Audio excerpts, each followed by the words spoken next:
If you're tired of starting over, tired of heartbreak, setbacks, and staying stuck, ask yourself this: what are you allowing that you know you shouldn't? Life doesn't change when you want more. It changes when you demand more, especially from yourself.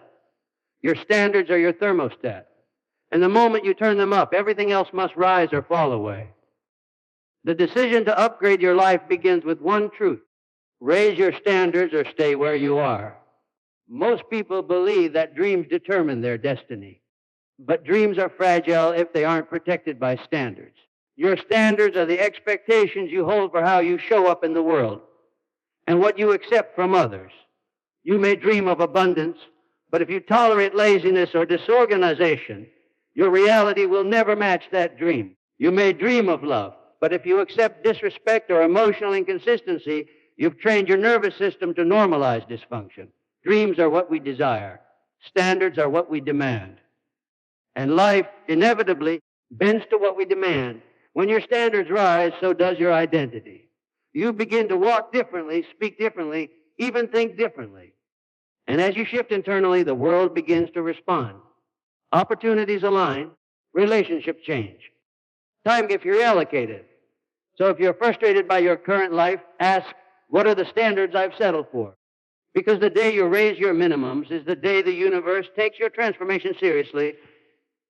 There comes a moment in every person's life that marks a permanent fork in the road. A moment so piercing in its clarity that nothing is ever the same again. It's not always loud. Sometimes it arrives in silence, in stillness, in the quiet heartbreak of a night you can't forget. But when it comes, you know it deep in your bones. It is the moment you say, no more. No more excuses. No more betrayal. No more playing small. This is not just a decision. It's a spiritual awakening. It's the breaking of a trance, the trance of mediocrity, of tolerating what you've outgrown. This, no more, becomes a sacred fire through which your old self is consumed and your higher self begins to emerge. Let's be clear, change doesn't begin when you want it to. It begins when you refuse to stay the same. Most people don't raise their standards until staying the same becomes more painful than changing. Maybe it's the relationship that keeps you anxious and never loved. Maybe it's the job that pays you just enough to keep you quiet but not enough to set you free. Maybe it's your own patterns, procrastination, self-sabotage, settling for crumbs instead of building a feast. At first you cope. You convince yourself it's not that bad. You numb it with distractions. You wait for the world to change instead of realizing the power was always yours. And then one day your spirit rebels. You reach your threshold. And in a whisper or a roar, you say, this ends now. That moment is sacred. It's raw. It's terrifying, but it's also liberating because that's when your soul starts to lead. You don't schedule your awakening. You stumble into it. Sometimes it's through a heartbreak. Other times through failure. And occasionally through a sudden jolt of awareness. You look in the mirror and don't recognize who you've become. And the next breath you take becomes your first breath as someone new. This no more moment often feels lonely because it separates you from your past. You start setting boundaries. You pull away from toxic patterns.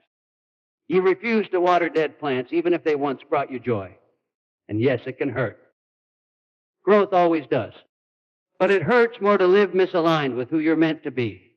When you decide what you will never again tolerate, the universe gets a clear signal. Your non-negotiables create invisible barriers that protect your energy, your time, and your destiny. They become your new standard operating system. You no longer chase people. You no longer justify dysfunction. You no longer break your own heart to keep the peace. And as you walk in this new integrity, your inner peace multiplies. Why? Because there is strength in knowing what you won't accept. Remember, people don't treat you the way you deserve. They treat you the way you allow. And when you're no more, is clear and enforced, it acts like a magnet, repelling what no longer serves you and attracting what aligns with your highest self. After your awakening, the real work begins. You start rewriting your habits, beliefs, and rituals to match the new standard. You stop negotiating with the part of you that wants comfort and start feeding the part of you that wants freedom. This means making hard choices, Walking away from familiar chaos, saying no when guilt says yes, showing up for yourself even when nobody is clapping. But here's the truth: every powerful life is built on thousands of unseen decisions to no longer shrink. You may not feel strong every day, but every day you honor your new standard, you build inner muscle. You prove to yourself that you're no longer available for mediocrity because you are on a mission to become who you were born to be. Your decision doesn't just change your life. It changes generations. Because the moment you stop tolerating less, you raise the bar for your children, your community, and everyone silently watching your example. Your courage gives others permission to rise. So never underestimate the moment you say no more. It's not just a boundary. It's a beginning. A divine contract between you and the life you're finally ready to claim. Your new life is waiting on the other side of one sacred decision to never again betray yourself for the comfort of what you've outgrown. Look around you right now. The people you spend time with, the place you live in, the way you dress, speak, eat, and think. Every single part of your environment is a mirror reflecting your current standards. It doesn't lie. It won't sugarcoat anything. It simply tells you the truth about what you're willing to accept. Most people walk through life thinking they'll be rewarded when they deserve more, when they've worked harder, been nicer, or waited long enough. But life doesn't give you what you deserve. It gives you what you're willing to settle for. And that settlement shows up in your surroundings. If you're surrounded by chaos, disrespect, clutter, or laziness, it's not because you're cursed or unlucky. It's because, consciously or unconsciously, you've allowed it. Maybe because it's familiar. Maybe because it's easier than confronting the truth. But until you raise your internal standards, your external life will stay stuck in that same pattern. Imagine this: you're trying to grow into the best version of yourself, more focused, confident, loving, and successful. But around you, people who drain your energy, spaces that suffocate creativity, routines that dull your spirit. How can you rise when the ground beneath you keeps pulling you back down? You can't build a cathedral on a cracked foundation. If your environment doesn't support your growth, it sabotages it every single day. And that's why changing your environment isn't optional. It's sacred. Start small. Clean the space you live in. Remove the noise from your phone. Step back from draining conversations. Say no to gossip. Say yes to stillness. Rearranging your physical space often opens the door to a mental and emotional upgrade. There's a timeless law. You become like the people you surround yourself with. Not sometimes. Always. Their mindset, their habits, their language, their expectations, they soak into your spirit like water into soil. If you want to raise your standards, raise your circle. Seek people who challenge your thinking, who inspire you to grow, who hold you accountable when you start to slip. Not critics, but expanders. Those whose very presence demands you be more excellent, more courageous, more aligned. Now, this doesn't mean abandoning everyone in your current life, but it does mean choosing your influences deliberately, because your future depends on it. The hard truth: your environment shapes your identity, and your identity determines your results. When you normalize disorder, neglect, or small thinking, you trap yourself in a cycle that repeats. But when you start choosing excellence, even in small things, you shift your self-image. You start to feel worthy of more. You stop tolerating mediocrity. You begin expecting greatness. And that inner shift ripples outward into your habits, your goals, your energy, your relationships. The fastest way to change your life is to change what you normalize. Ask yourself today, who energizes me? Who drains me? What part of my environment reflects who I want to become? What part keeps me stuck in who I used to be? What habits am I enabling through my current routine? What does my space say about my self-worth? These questions aren't comfortable, but they're necessary. Because when you clean up your environment, you send a message to your subconscious mind. I am no longer available for anything less than greatness. Your environment doesn't shout. It whispers. It either encourages you or it sabotages you quietly, consistently, inevitably. And when you raise your standard, you begin teaching the world how to treat you without saying a word. You don't have to beg for respect, loyalty, opportunity, or peace. You simply become the kind of person who expects them, and your environment follows suit. So remember, you are not just a product of your environment. You are its creator. And the moment you start crafting it with intention, your life begins to rise to meet your new standard. There comes a moment in every transformation when you must confront the invisible contract you've signed with the older version of you.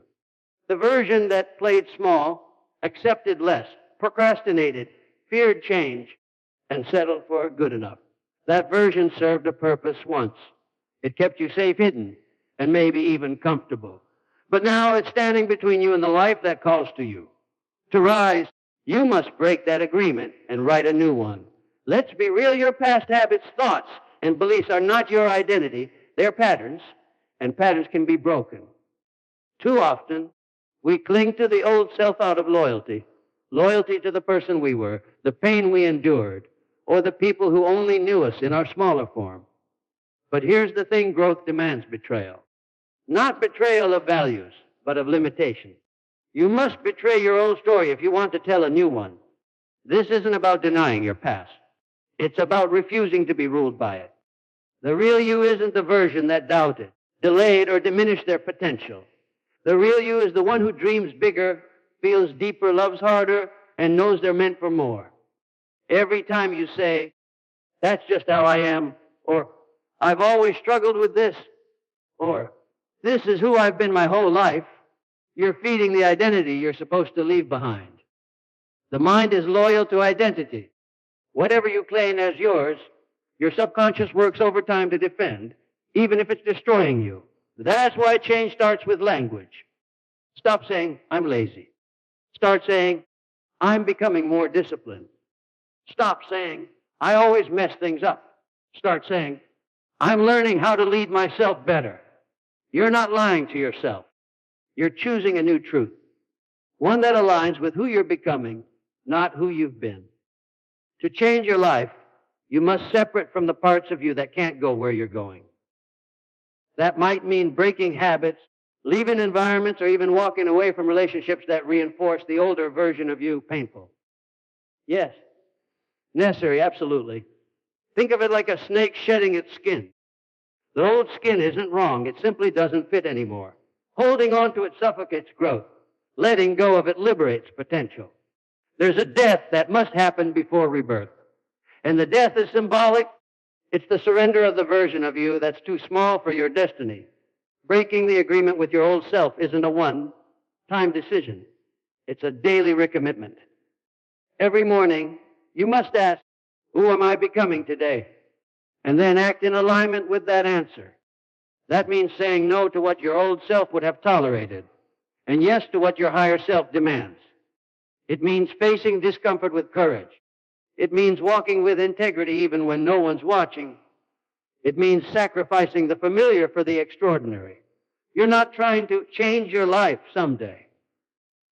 You're building it moment by moment, thought by thought, decision by decision. Try this exercise. Close your eyes and picture your old self standing in front of you, the one who settled, the one who doubted, the one who betrayed their own potential. Thank them. Forgive them. And then, with full clarity, release them. See yourself walking away, standing taller, breathing deeper, thinking clearer. You are not abandoning yourself. You are returning to your true self. Growth is not betrayal. It's obedience to your higher calling.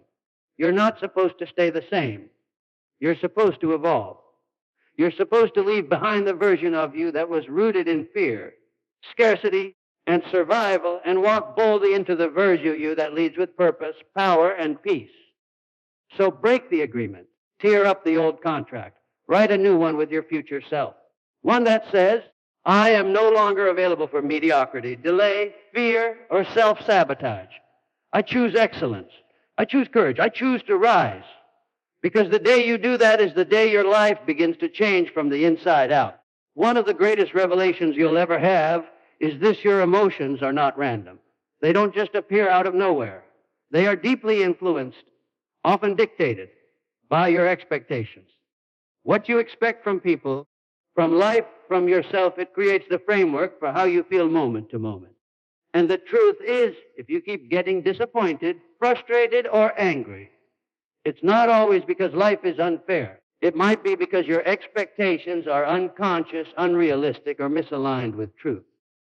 If you want to master your inner world, you must examine what you expect and whether those expectations are serving your peace or stealing it. Think about this.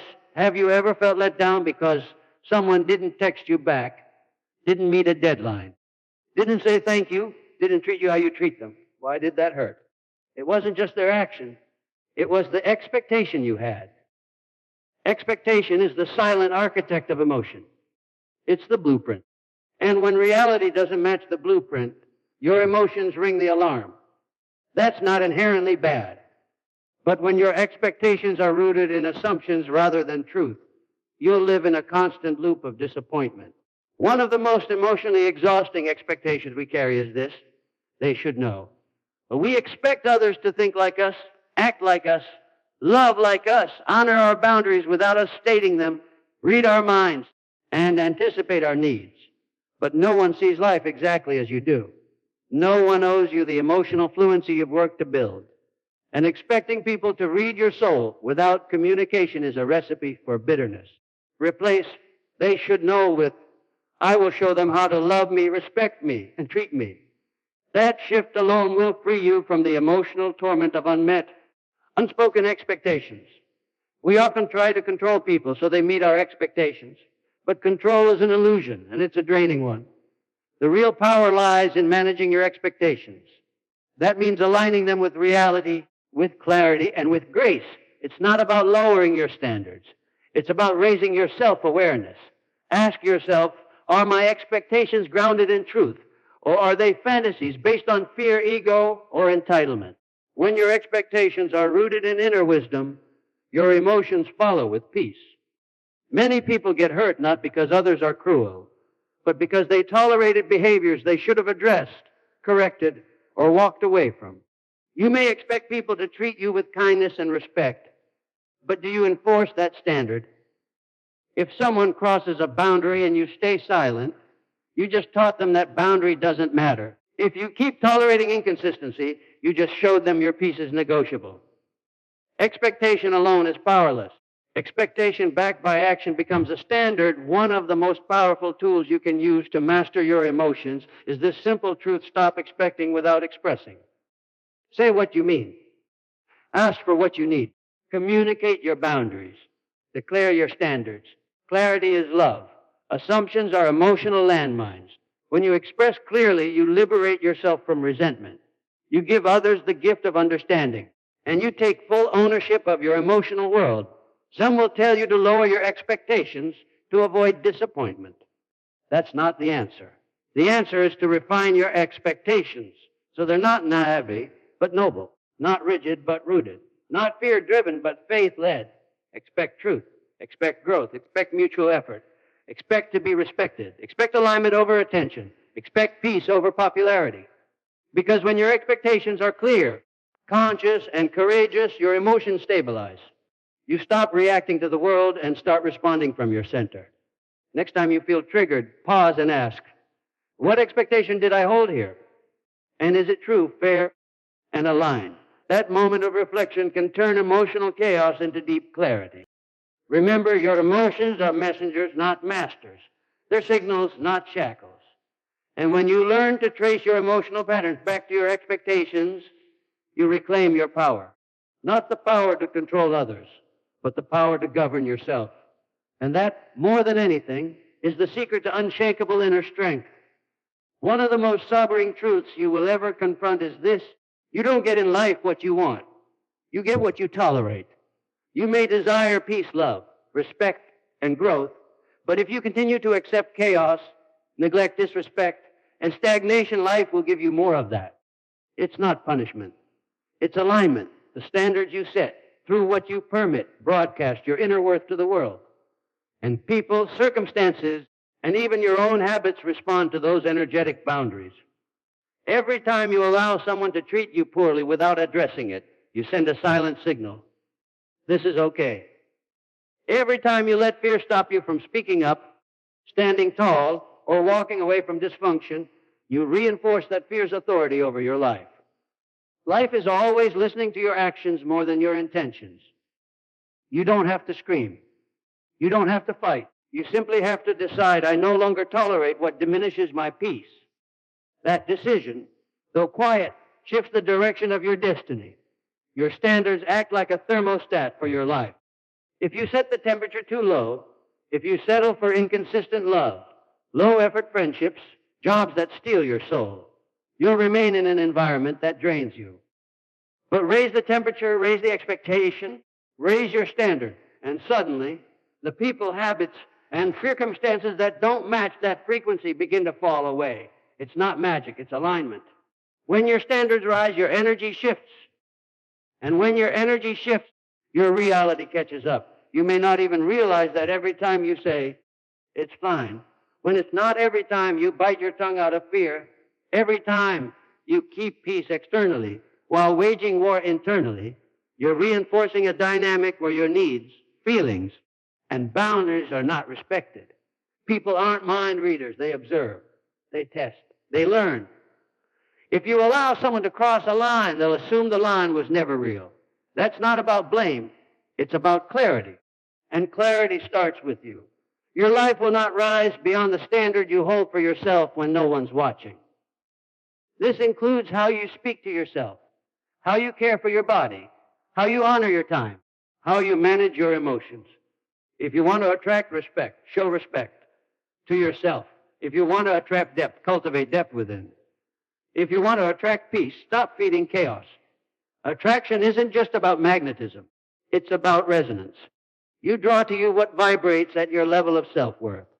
So many people stay in relationships that drain them, jobs that crush them, or thought patterns that limit them. Not because they like it, but because they fear what comes after letting go. What if I'm alone? What if I don't find better? What if I fail? But the real question is, what if you thrive? What if letting go opens a door that staying stuck never could? You don't have to know the next step. You just need to stop agreeing with what no longer serves your spirit. Here's the good news. When you stop tolerating what doesn't serve you, the world takes notice. Yes, you may lose people, but you'll gain alignment. Yes, you may feel fear, but you'll find freedom. The world rearranges itself to accommodate your decision to rise, because self-respect is magnetic. Confidence is contagious. Boundaries are sacred. And when you begin to treat yourself like someone worthy of love, peace, and excellence, the universe will follow your lead. Sometimes transformation begins with a whisper, a quiet declaration from your soul. No more. No more pretending it doesn't hurt. No more playing small to keep others comfortable. No more tolerating behavior that confuses love with convenience. No more betraying your inner truth just to maintain outer peace. Say it, mean it, live it. Because the moment you stop tolerating what's tearing you down is the moment you begin building the life you were always meant to live. There comes a moment in every person's journey when the loud ambitions, the relentless striving, the need for validation, all fall quiet. What emerges in their place is something deeper, purer, more enduring, a longing for peace. Not just external peace, where the world finally bends to your will, but inner peace, a calm, unshakable state that no storm can stir. And when you make that your highest standard, when you guard your peace like the rare treasure it is, your life begins to transform from the inside out. Inner peace isn't the absence of chaos. It's the decision to no longer let chaos control you. It's the power to respond instead of react, to observe without absorbing, to remain grounded when others are scattered. Peace is not passivity. It is presence. The kind of presence that allows you to navigate conflict, pain, and uncertainty without losing your center. It is the firm, gentle voice within that says, I trust myself, even here. Imagine for a moment that peace was a currency. Every time you argue with someone just to be right, every time you scroll endlessly through comparison traps online, every time you dwell on a past wound, you spend it. Now imagine treating your peace like the most valuable asset you own.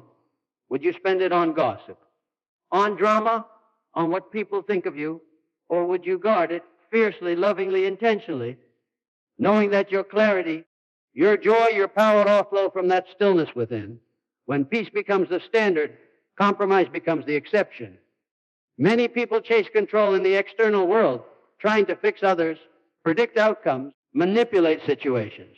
But true mastery begins when you stop trying to control the ocean and start mastering the boat. You are the boat. Your thoughts, your emotions, your choices. The storm may rage, but if you have built a strong vessel, you will not sink. And that strength is forged in moments of self-awareness, forgiveness, reflection, and restraint. Don't seek to calm the storm. Learn to sail through it. You'll know you've raised your standard to peace when someone insults you and you no longer take it personally. When your plans fall through and you remain flexible, not frantic. When life throws you a curveball and instead of spiraling, you simply breathe and say, I'll figure it out. This kind of composure isn't weakness. It's wisdom. And it's cultivated through spiritual maturity, emotional discipline, and the unshakable decision that nothing is worth losing your soul's stillness. Peace doesn't just arrive. It is created, protected, and practiced day after day. Start your day without your phone. Give yourself 10 minutes to connect with your breath, your heart, and your vision. Say no when your spirit says no. Say yes only when it aligns with your deepest truth. Not every argument deserves your energy. Not every invitation deserves your presence. Focus on what's present and good. Peace grows where appreciation lives. Release what's out of your control. Peace is found in surrender, not struggle. Here's a life-changing principle. If it costs you your peace, it's too expensive. Before you come in, ask, will this nourish my soul? Before you speak, ask, will this protect my peace? Before you react, ask, is this worth my stillness? Let peace be your compass, not popularity. Let peace be your measurement, not noise. Let peace be your priority, not once chaos erupts, but before. Because the greatest success is not just climbing mountains, it's doing so without losing your soul along the way. When you prioritize inner peace above all else, you naturally align with wisdom, truth, and authentic power. You speak less, but with more impact. You chase less, but receive more. You resist less, but grow faster. Because in the stillness of peace, all your answers laugh. Your intuition sharpens. Your vision clears. Your soul breathes. This is the highest standard, and when you hold yourself to it, your life will mirror its clarity, balance, and grace. You don't need more. You need less noise, more peace. Raise your standard to that, and watch your life change in miraculous ways.